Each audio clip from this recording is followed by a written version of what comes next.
This podcast gets support from our friends at Howie's Market. Howie's Market is your one-stop destination for full-service grocery, including the best meat and fish departments in all of Southern California. And don't forget about the hooch, Adam. Howie's Market also offers the finest wines and spirits and a wide variety of craft beer selections. And if that's not enough, and why should it be, Howie's Market hosts monthly wine tastings and parking lot barbecues every single weekend. We're talking tri-tip sandies, half chickens, baby back ribs, all beef hot dogs, and more. No wonder they were voted the best butcher by Los Angeles Magazine. So head on down to Howie's Market, open 7 days a week, and conveniently located in the heart of the San Gabriel Valley at 6580 North San Gabriel Boulevard. Stop on in and tell them Nation Golf sent you. And give them a follow on Instagram at Howie's Market.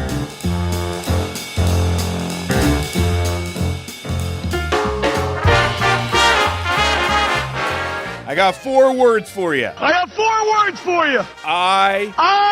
hate love this weather. Yeah! company. Yes! Ladies and gentlemen, welcome to the Furnace Ship, formerly known as the Fellowship. Back when the temperatures in Southern California did not eclipse triple digits for 6 straight days. But here we are, recording an iPod broadcast audio file as a .mp3 in weather that can only be described as a Heat.wav. You felt really good about that one, didn't you? The shooter guns are out early, and they're blazing hot. There's no two ways about it, Pards. Speaking of hot, it is freaking hot. Well, there's hot, and then there's where you live. And let me tell you, getting pretty hammered with taxes this year. But it's days like yesterday that I go, maybe it was worth it. Yeah, and we'll get into it because there are 2 types of people during a heat wave that I would like to publicly admonish right here, right now. These are the 2 types of people that have their heads so far up their own backside that the permanent temperature for them is 98.7 degrees. If you live on the coast of California, where temperatures have ranged between 10 to 25 degrees cooler than inland California, and you have complained about the heat at all these past 7 days, go to hell. Pack your bags, strap your surfboard and your ignorance to the top of your Ford Transit van and drive south and don't stop till you get to eternal damnation. The other person who can join you in Satan's lake of fire, guy who takes and posts a picture of his dashboard thermometer. Oh, yeah. Oh, yeah. Holy H, what a groundbreaking use of social media. Take a picture of your car telling you how hot it is. Not to mention that picture is so inflated because you're taking it in a car that's living off the reverb of asphalt. So the temperature is 15 degrees hotter than it's supposed to be. Look, guy, you're one of 3 million people taking the exact same stupid photo. 1, it's incredibly unoriginal. 2, it's incredibly useless. We all have weather on our phone and our TVs and our newspapers and the radio. And guess what? We can all feel how damn hot it is. Your stupid little picture is not breaking any news to anyone anywhere. And 3, most importantly, keep your eyes on the road. You think I want to share the highway with some jackass who's taking a picture of his dashboard because he can't wait to tell Instagram something Instagram already knows? Let me ask you a question, Adam. Yes. When was the last time you saw the road in front of you when you were in your carriage? Go on. Adam can't see the front end of his hood. He looks like he bought an old Corolla off Shaquille O'Neal where he had the seat customized and lowered back into the floor 6 inches. I'm on record many different times saying how much I don't like the summer and saying how I'd love to permanently freeze the weather at 67 degrees and gloomy. And let me tell you, I get that my takes are extreme and they seem countercultural for the sake of being countercultural, but one day everyone is going to come around and they're going to say, hey, that guy, he was right. Summer, kind of sucks. Football, it's the worst. Dogs, not that cool. I would say summer overrated until end of summer, because end of summer, early fall is really summer now where I live. There's spring, which is pretty nice, and then there's beginning to middle of summer where you have the gloom in the morning. It's completely overrated. I say bring the heat, because the hotter it is outside, the nicer it feels in the ocean, and the ocean is the fountain of youth.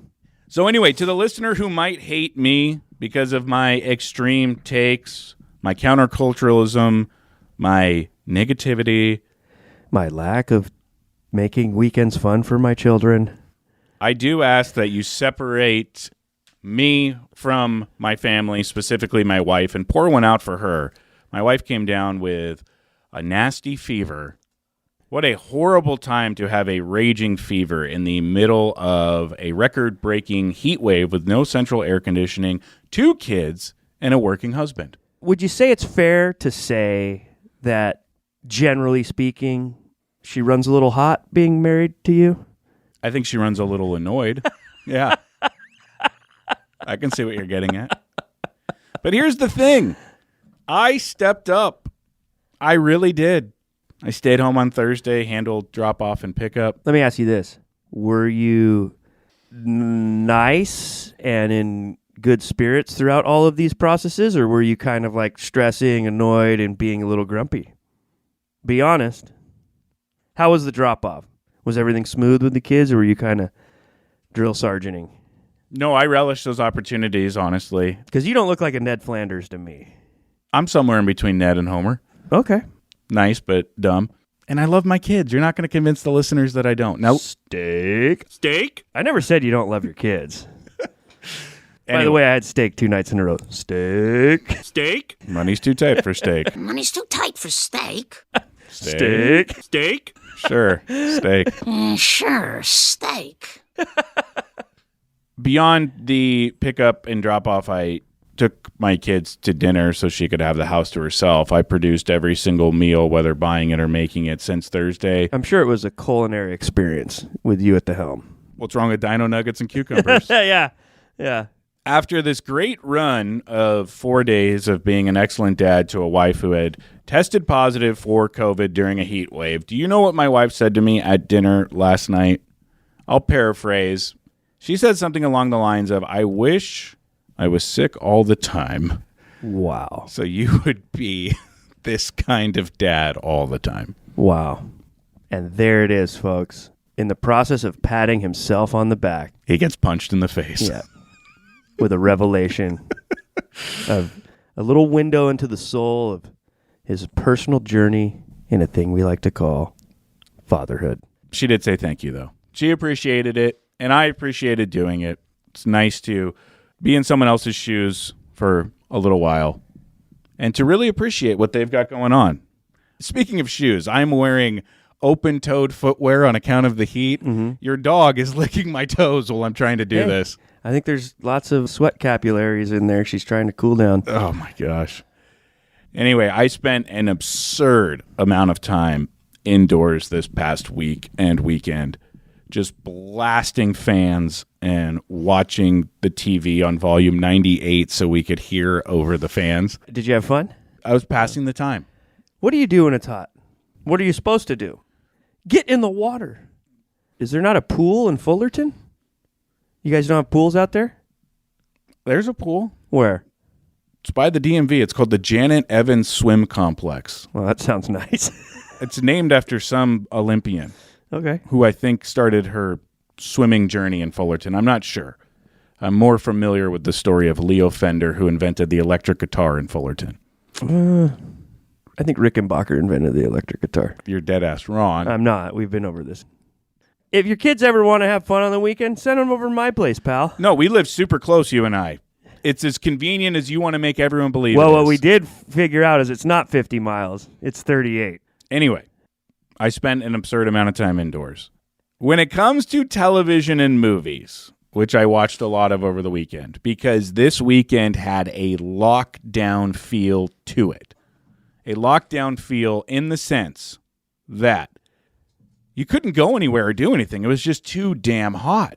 So you just stayed in, you hunkered down, you blasted the AC and the fans, and you watched television.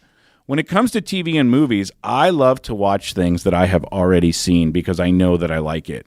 There's no gamble there. You aren't blindly going into something with the possibility of wasting 90 minutes to 2 hours. Yeah, no, I know what you mean. When I do that, I have to find one that it's been like a crazy long time or one that I barely remember, so it still feels like it's got a little bit of that new. You want to try talking into the mic? Sorry, I'm having an allergic reaction from your newly found fatherhood.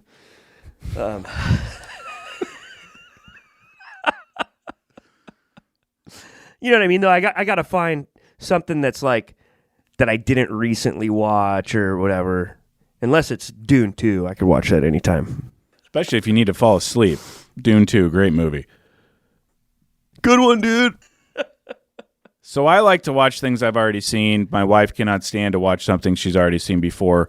Let me give you the cast of a movie that I watched over the weekend, and you try to tell me what movie it is. You ready? Ready.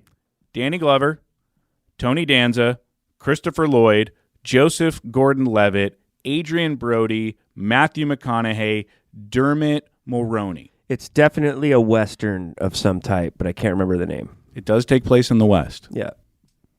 Not like a classic Western, but it's definitely Western-ish. Right? I can't remember the name, but I'm pretty sure I know the movie. Yeah. It does take place in the West. It takes place in the American League West. It's Angels in the Outfield. Oh, jeez. Well, there you have it. What a cast. What a cast. Danny Glover, Tony Danza, Christopher Lloyd, your favorite character of all time, who you reference all the time on this podcast, Doc Brown. Yeah, Doc Brown's a good one. He's a good one. So is Al in Angels in the Outfield, played by the late, great Christopher Rhodes. Lloyd. We don't need roads where we're going. Isn't that what he says? Yeah. I've never seen the movie. You've never seen Back to the Future and Back to the Future 2? No. My God, dude. Never seen The Goonies or E.T. either. What's wrong with you? They just missed me during my childhood, and I don't have any desire to watch movies that I should have watched when I was 12, now that I'm 37. Maybe that's why you're such a bad dad. What, are you going to play The Matrix for your kids? You think they're going to like that? Put on The Goonies, man, for crying out loud. You had a whole weekend of watching The Tube, and you can't even put on the classics? Then you would have enjoyed it and your kids. Classics, unfortunately, do not hold up to today's generation. They have grown up Incorrect. on Pixar movies that are moving 1,000 miles per hour. When was the last time you tried? To watch a classic? Yeah. We watched Land Before Time not too long ago. That movie sucks. Fucking thing sucks. A little slow. We watched... Your kids would eat up E.T. And The Goonies, are you kidding me? Hey, you guys! I'll try it and let you know. In addition to Angels in the Outfield, I also watched Dante's Peak, the 1997 blockbuster starring Pierce Brosnan. See, me and Katie Kai, we have this thing. Katie Kai and me. When we like have a little late night, hey, we should watch something. We love those tchotchke, cheesy 90s films like Dante's Peak.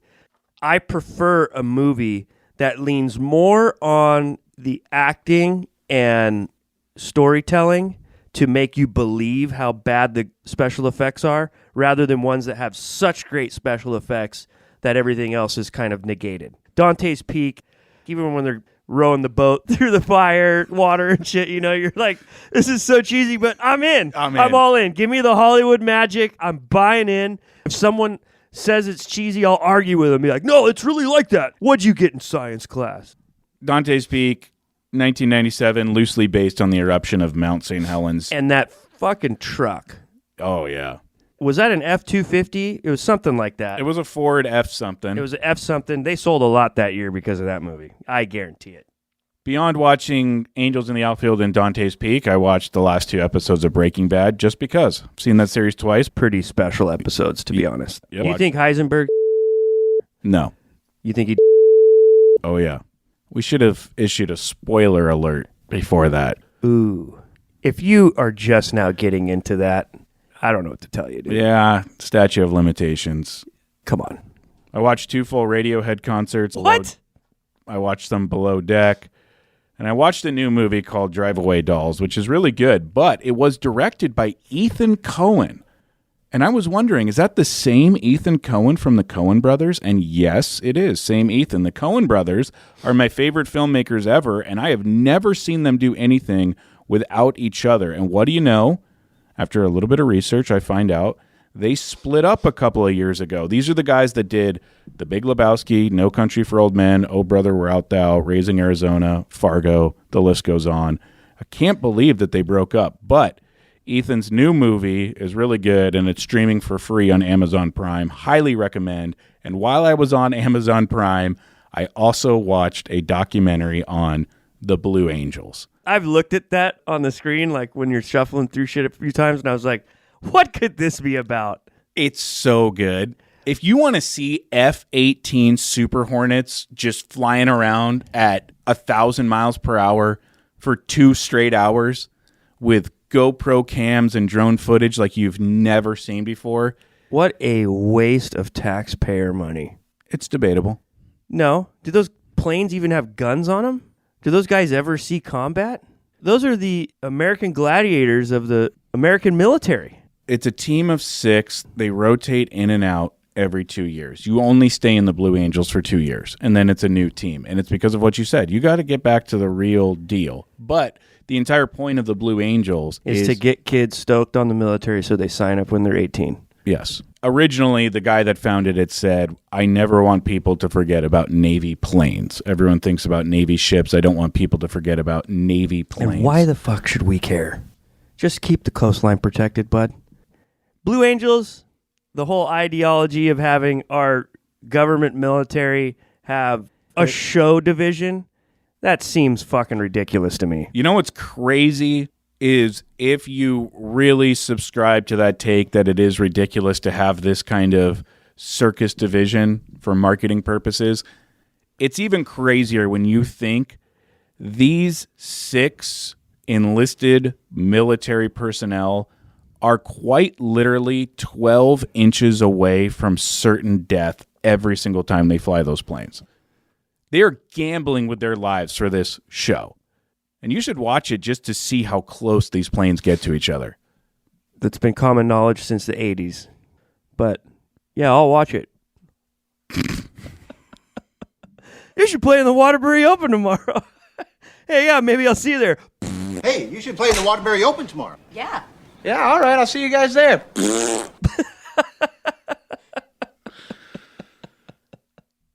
Wow, what a star-studded event you had over there at the Hawk household, huh? We were surviving. Like I said, very reminiscent of the pandemic lockdown, even more so since we were getting takeout every single night and events were getting canceled.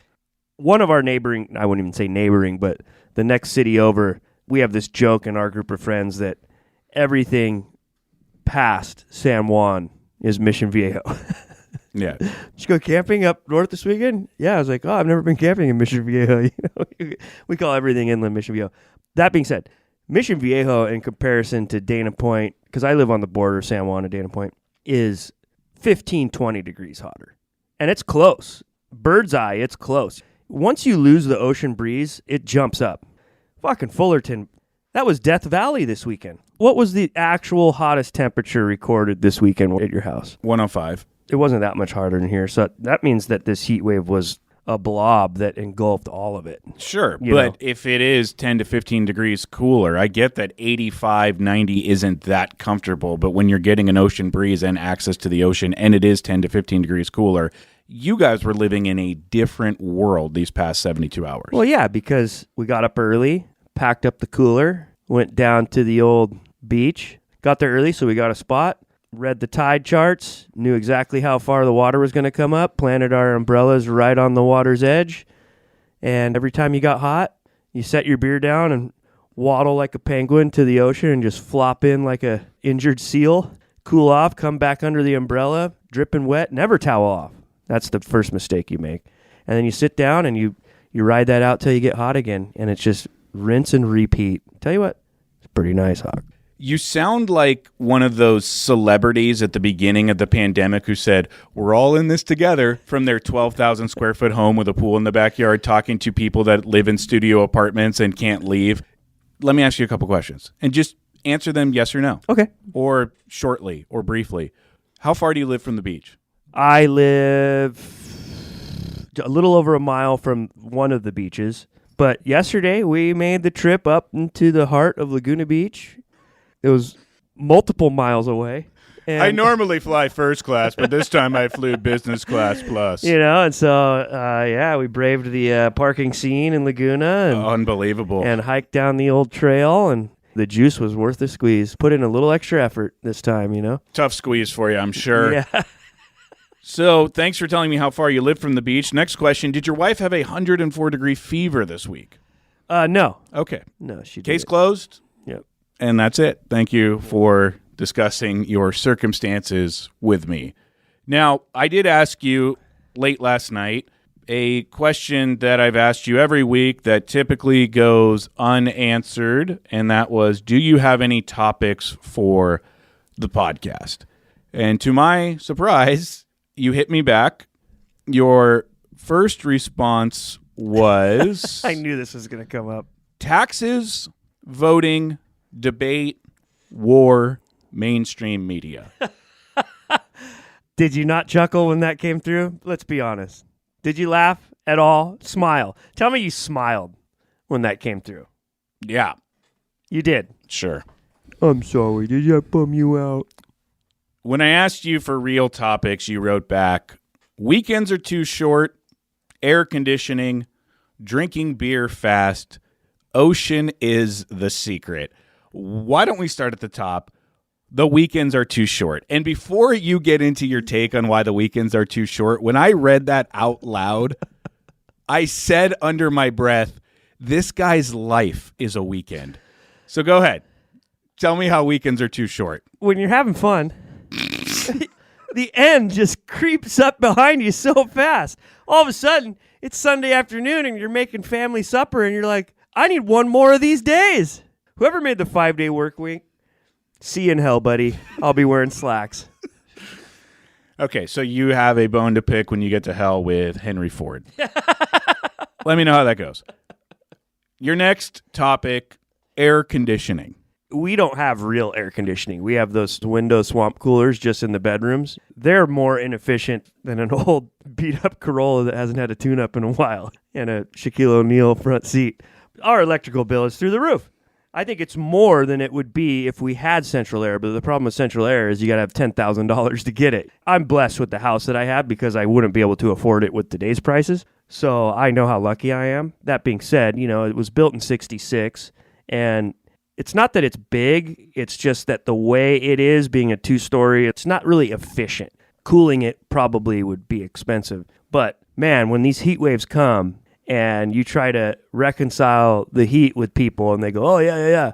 You're talking, earlier at the top of the hour about like guys who shouldn't be able to bitch and complain about that kind of stuff. I mean, I was hearing people bitch and complain, and these are fools that have central air in their house. What are you complaining about? We dropped the dogs off this weekend both days at my mom's house because she has air conditioning, and her house is a lot smaller than ours. It's efficient. Like you walk in and that ecosystem hits you in the face like you entered a force field. You're in the upside down when you go to my mom's house. It's like 69. You're like, fuck, I need a sweater. Air conditioning, it's just a game changer. Man, when you don't have it, it's a whole different experience in these heat waves. It's gnarly. I just listened to a podcast about how air conditioning might single-handedly be the most influential invention in the history of America because it makes places like Phoenix, Dallas, Death Valley, parts of Florida habitable by Americans. And if there was no air conditioning, Las Vegas included, you could not live in those places. No. And then the modern day architecture of erecting 40-story tall buildings made completely of glass, which retains heat, would not work either without air conditioning. Yeah. And we are just incredibly reliant on air conditioning, and it has spread out the population across the United States. And if we did not have it, we would be a completely different country. Yeah, the beaches would be crowded. Be like, get out of here. Your third topic, drinking beer fast. Oh, man. When it gets hot, your primal ancestral instincts come out. You don't even realize it, but you just subconsciously know right away. This can is going to warm up fast. This nectar of the gods tastes so good going down my gizzard. I am going to drink this beer like I am eating a hot dog by the name of Kobayashi. Eating a hot dog like Kobayashi? Eating a hot dog like Kobayashi. It becomes an unconscious, elevated, guzzling speed that you didn't even think you had in you. And next thing you know, it's the wee hours of the morning, and you're just sitting in your bar on the side of the house with the fan blowing on you, and you look down and you're like, I think I just drank a 12-pack. But in normal conditions, after dinner, you're like, let's go have a couple of beers, babe. It's like, you would know to like pump the brakes at some point. But when it's hot like this, there is no slowing down. There's only speeding up, and you reach levels of performance that you didn't even think you could obtain. And then you're not even drunk, and you're not even peeing, and you're going, what is going on? Ice cold beer in cans during a heat wave like this, I think it's essential. Okay. Okay. Thank you for referring to drinking beer as performance and essential. I went from out-of-shape guy begging for a call-up to straight all-star. All of a sudden, I could drink with the best of them. Really? Saturday, we brought 12 down. I think my wife had 2. Had a couple with dinner, and then put the baby down, had a couple more, and then Colin and Paige called. They were at Turk's, and they're like, are you guys up? We want to come by the bar. We're like, come on over. And then we drank till like 1 in the morning. I probably drank 30 beers on Saturday, and I felt great. That's nice, because on Friday, before we parted ways for the weekend, you told me you had just started a diet. Yeah, well, food diet, not drinking diet, Adam. Your final take that you want to get to, the ocean is the secret. Your words, not mine. Go ahead. Wax loquaciously about the ocean being the secret. There's a famous quote in someone's book. Who is the guy, he was like the sailor, like Coleon, the guy who was in search of the Fountain of Youth in those old ancient stories. Ponce de Leon? Yeah, Ponce de Leon. He was in search of the Fountain of Youth, and he never realized, but it was right over the side of his boat the whole time. The ocean is life. It's the only relief you can really get. The AC in the house, yes, that makes it comfortable, but it makes you like hunker down and hibernate, and it's just the human spirit is crushed. If you want to be like Bodhisattva, you know, and just fight the system and let your spirit animal fly, you got to get in the ocean, baby. It's the key. I mean, look at me and look at you. End of story, bud. I got 80 Miller Lights in my system and cool ocean just cooling down my capillaries in my skin. I feel like I went to the spa all weekend. Next heat wave, come on down. We'll show you the way, dude. Remember how the PGA Tour season ended last week? No. Okay. Okay. It did. It ended last week. We discussed the finale of the FedEx Cup playoffs, the Tour Championship at East Lake. So let me ask you the question one more time now that your memory has been refreshed. Do you remember how the PGA Tour season ended last week? And I'm not saying do you remember how it ended. I'm saying do you remember that it concluded, that it's over? Yes. Guess when it starts back up again? Tomorrow. Close. It starts back up on Thursday. That's fucking crazy, dude. You thought that all the tournaments minus the majors this summer were hard to watch? Remember, the PGA Tour even does worse tournaments like that. You have a take that the NFL isn't a good product.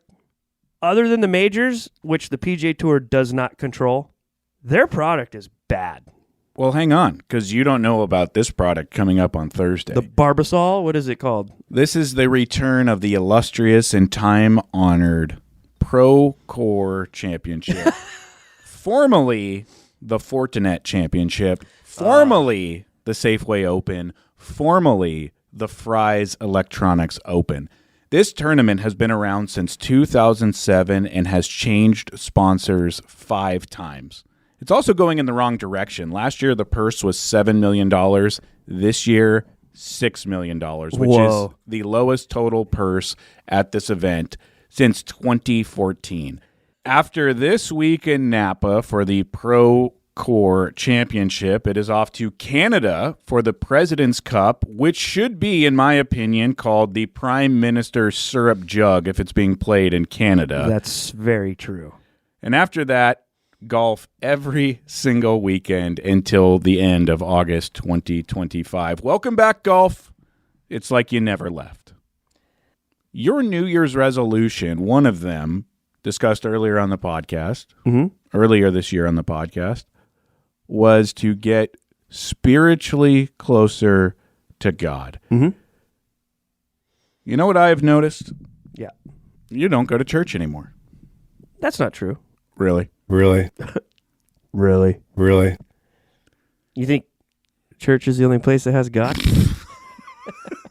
Okay, nice pivot. Yeah. Anyway, I brought that up solely so I could segue to the fact that I wore the Latrobe hard collar shirt to church yesterday. Wow. What a great garment to take into the house of God. How many football jerseys were in church yesterday? I started going to the 9 a.m. service, which is the early bird service. I am the youngest person there by at least 30 to 40 years old, and the old-timers have a respect for those 4 walls that you just don't get with today's generation.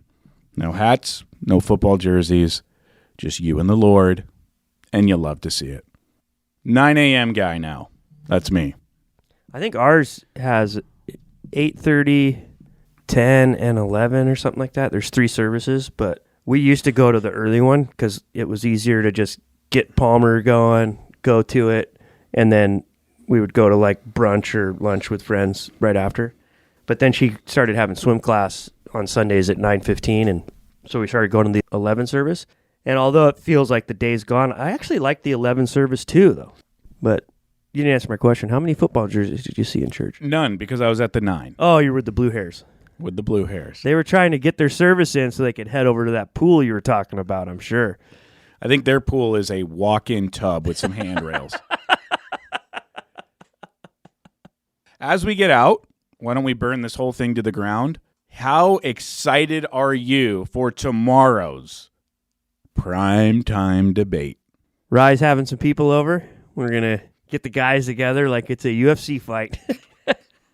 Kind of is. Yeah. Trump's obviously, for lack of a better term, a theatrical character when it comes to these types of environments.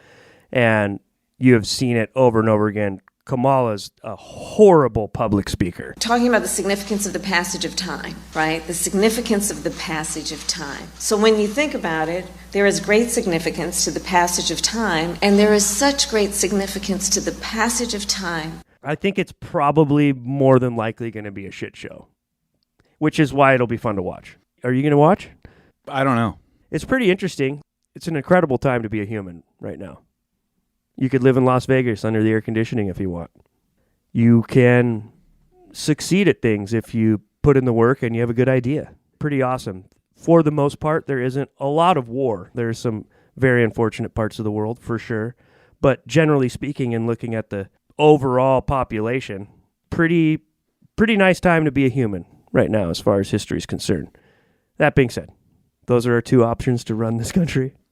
Crazy. I mean, how is there not a laundry list of solid people with a chance? I think this system's beyond broken. You've got career crooks on both sides who are senators and congressmen and women that have been in there way too long. They're all parts of the same club.